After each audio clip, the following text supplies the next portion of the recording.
Binatikos ng Malacanang si Vice President Sara Duterte matapos nitong sabihin na ang reklamo laban sa kanyang kapatid na si Congressman Paulo Pulong Duterte ay bahagi ng political attack ng administrasyon laban sa kanilang pamilya.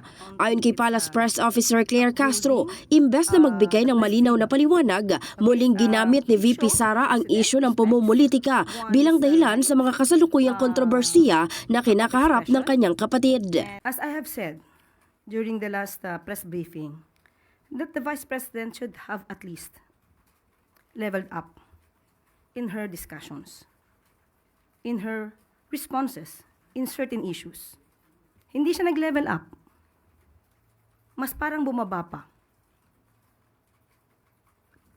Inuulit niya muli ang kanyang mga excuses na pamumulitika, politicking. Dagdag pa ni Castro, hindi dapat ipahid o isisi sa administrasyon ang isyu ni Congressman Pulong, lalo't mismong ang kongresista na ang nagpahiwatig sa isang panayam na hindi niya itinatanggi ang viral video nito sa isang bar na akmang uundayan ng saksak ang kausap na lalaki. Now, kung inamin naman po ni Congressman Pulong Duterte, ayon sa kanyang pag-interview, hindi niya tinanggi ang video, papaano ipapahid ng Vice Presidente ang ginawang ito ng kanyang kapatid sa Pangulo at sa administrasyon? Nabanggit dito na ang pag-hire, pagkuha ng ibang mga kababaihan for their own satisfaction, ang sandaling kaligayahan, bakit ito ibibintang sa Pangulo?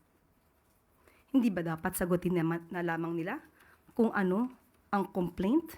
Sa isang panayam sa kongresista, tumanggi pa itong magbigay ng statement dahil isa sa ilalim pa raw ng kanilang kampo sa authentication ang naturang video at hindi pa nila natatanggap ang dokumento kaugnay sa inihaing reklamo laban sa kanya. Sa akong mga kaigsuunan Dabawenyo, karon nakakita na po mong video, dugay-dugay na nahitabo.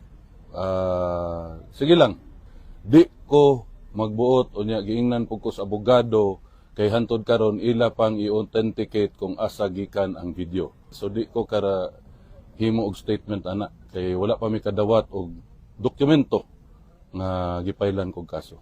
Samantala sinabi pa ni Castro na tila nagiging pattern na ng mga Duterte na kapag kaibigan o kakampi nila ang nasasangkot sa issue, agad ipinalalabas na wala itong kasalanan at palagi raw inirarason na isa lang itong pamumulitika.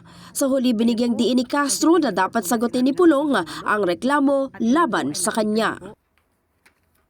Definitely, Congressman Pulong Duterte is a public servant. He should know his obligations, he should know the laws. So, kung dapat may managot po dito sa ginawa po ni Congressman Pulong, di dapat managot ang dapat managot. In the heart of changing lives, ako si Brigada Maricar Sargan ng 105.1 Brigada News FM Manila, The Music and News Authority.